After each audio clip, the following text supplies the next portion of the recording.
9 Harsh Realities of Rewatching Yellowstone. Yellowstone is unquestionably one of the most significant releases of the 21st century in the Western genre.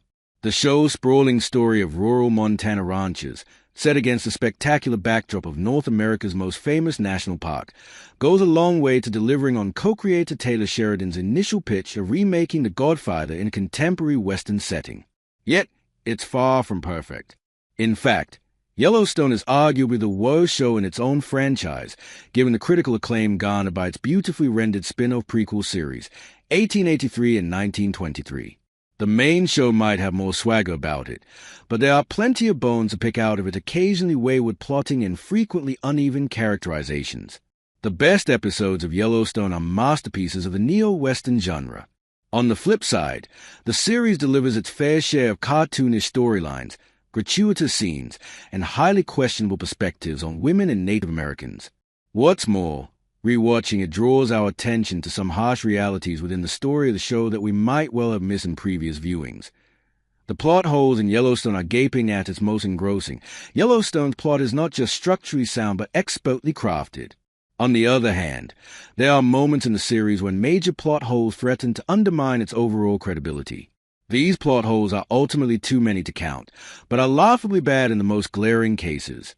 Take the resurrection of Dan Jenkins following his apparent death in Yellowstone Season 1, for instance, or the unexploded bomb on the Beck brothers' plane that's never mentioned again.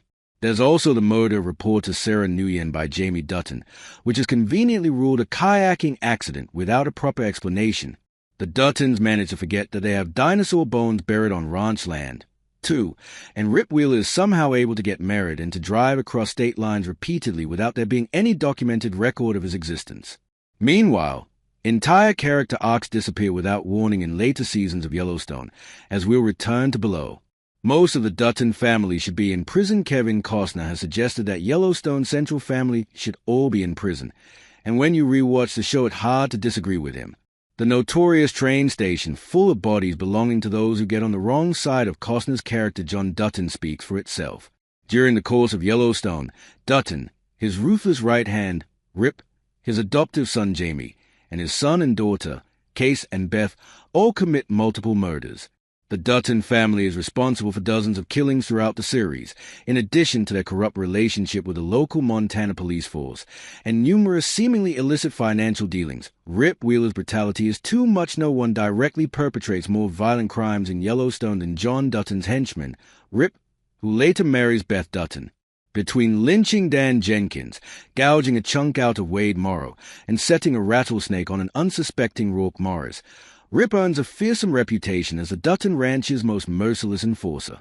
A large proportion of Yellowstone's darkest moments can be attributed to the character, whose profoundly tragic backstory, care and affection for Beth, and loyalty toward his father-in-law contrast starkly to the cruelty he exacts on almost everyone else. At its worst, Rip's brutal violence is too much for us to handle. Some of the show's best characters are underused, while figures like Rip Wheeler and Beth Dutton increasingly play leading roles in the series as it goes on. Some of Yellowstone's best characters are noticeably underused in later seasons.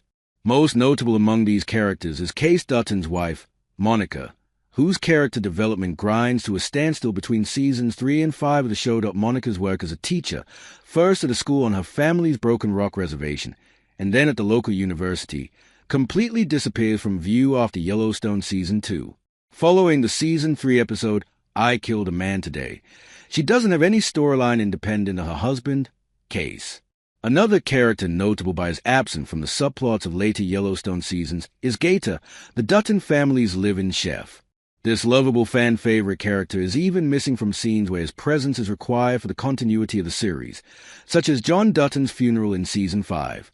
Yellowstone's treatment of female characters is problematic. Monica Long Dutton being underused in Yellowstone is the very least of the show's problematic portrayals of women.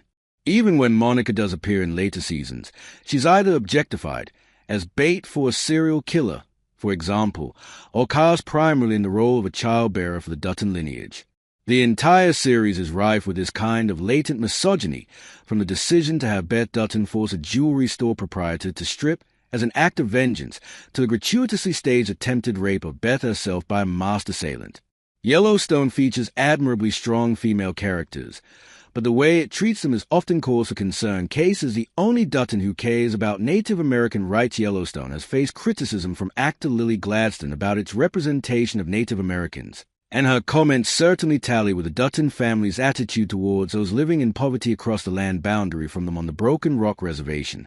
The show's first episode, Gun Battle, perfectly encapsulates the sentiments of John Dutton towards his indigenous neighbors.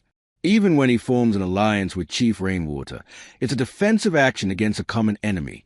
To the bitter end, Dutton is determined to hold onto his ranch's land, despite it being promised to Rainwater's tribe as far back as the 19th century. The Dutton children and ranch hands have no real concern for Native Americans either. The only exception is Case Dutton, whose sympathies are sometimes split between his wife, Monica, and his own family. It's Case who eventually sells a ranch land to Rainwater. But even he only does so out of necessity, with no other inheritance left to him by his father, and Yellowstone not turning a profit. Yellowstone never recovers from John Dutton's death after Kevin Costner's exit midway through Season 5. Yellowstone's divisive handling of John Dutton's death began its unceremonious crawl to the final episode.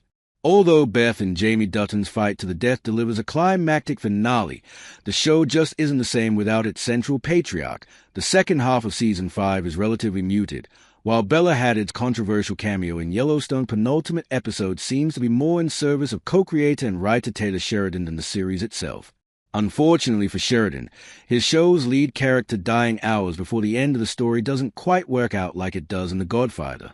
John Dutton is actually the show's main villain. Although the series has plenty of sinister antagonists, none of their crimes ultimately compare to the cumulative evil wrought by its central character. John Dutton is Yellowstone's real villain, whose obsession with his unprofitable ranch leads him to commit murder on a massive scale, at the same time as roping his entire family and various underlings into this violent undertaking, the victims of